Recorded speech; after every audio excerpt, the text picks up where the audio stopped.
বিশ্ব নবী জনাব মুহাম্মদ রাসূলুল্লাহ সাল্লাল্লাহু আলাইহি সাল্লামের একজন সাহাবী, নাম তার হযরত ওসমান গনি জিন্নুরাইন রাদিয়াল্লাহু তাআলা আনহু। তিনি একদিন হঠাৎ করে বিশ্ব নবী জনাব মুহাম্মদ রাসূলুল্লাহ সাল্লাল্লাহু আলাইহি সাল্লামকে বললেন, ইয়া রাসূলুল্লাহ, আমার তো সম্পদ কমে না, আমি কিভাবে কি আমল করলে আমার সম্পদ কমে যাবে? তখন বিশ্ব নবী জনাব মুহাম্মদ রাসূলুল্লাহ সাল্লাল্লাহু আলাইহি সাল্লাম তাকে বললেন, তুমি খাদ্য যখন খাবে উটের পিঠে খাবে কিংবা গাধার পিঠে বসে খাবে। তখন বিশ্বনবী জনাব মুহাম্মদ রাসূলুল্লাহ সাল্লাল্লাহু আলাইহি সাল্লামের এই কথা শোনার পর তারপরে দীর্ঘ সময় চলে গেল। তারপর হঠাৎ করে একদিন আবার বিশ্বনবী জনাব মুহাম্মদ রাসূলুল্লাহ সাল্লাল্লাহু আলাইহি সাল্লামের সামনে ওসমান গনি জিন্নুরাইন রাদিয়াল্লাহু তাআলা আনহু এসে গেলেন। এসে বললেন, ইয়া রাসূলুল্লাহ, আপনি যেভাবে বলেছিলেন সেভাবে তো উটের পিঠে গাধার পিঠে আমি খাবার খেলাম, তারপরও তো আমার অর্থ সম্পদ কমেই না, বরং আরও বেড়ে যাচ্ছে। তখন বিশ্ব নবী জনাব মুহাম্মদ রাসূলুল্লাহ সাল্লাল্লাহু আলাইহি সাল্লাম হযরত ওসমান গনি রাদিয়াল্লাহু তাআলা আনহুকে জিজ্ঞেস করলেন, তুমি যে উটের পিঠে বসে কিংবা গাধার পিঠে বসে যে খাবার খাচ্ছিলে, সেই খাবারগুলো যখন কিছু উচ্ছিষ্ট অংশ জমিনে পড়ে গেছে, তখন সেই উচ্ছিষ্ট অংশগুলো খাদ্যগুলো তুমি কি করেছো?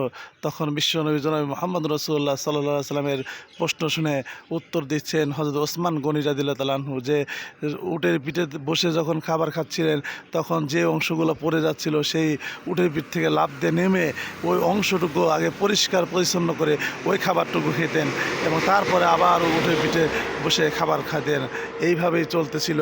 তখন বিশ্বনবী জনাব মুহাম্মদ রাসূলুল্লাহ সাল্লাল্লাহু আলাইহি সাল্লাম বললেন, হে ওসমান, তোমার সম্পত্তি তো কমবে না, এইভাবে তো বাড়তেই থাকবে, বাড়তেই থাকবে, কিয়ামত পর্যন্ত বাড়তেই থাকবে, যতদিন তুমি জীবিত থাকবে। আর এইভাবেই ওসমান গনি রাদিয়াল্লাহু তাআলা আনহুর সম্পত্তি, তিনি যতদিন জীবিত ছিলেন তার সম্পত্তি বেড়েই গেছিল, কোনো দিন তার সম্পত্তি আল্লাহ রাব্বুল আলামিন কমাই দেননি। এইভাবে আল্লাহর যে রিজিক দিয়েছেন আমাদেরকে, এই রিজিকের কদর করার কারণে আল্লাহ তার বরকত রহমত সম্পূর্ণটাই ওসমান গনি রাদিয়াল্লাহু তাআলা আনহুকে ঢেলে দিয়েছিলেন।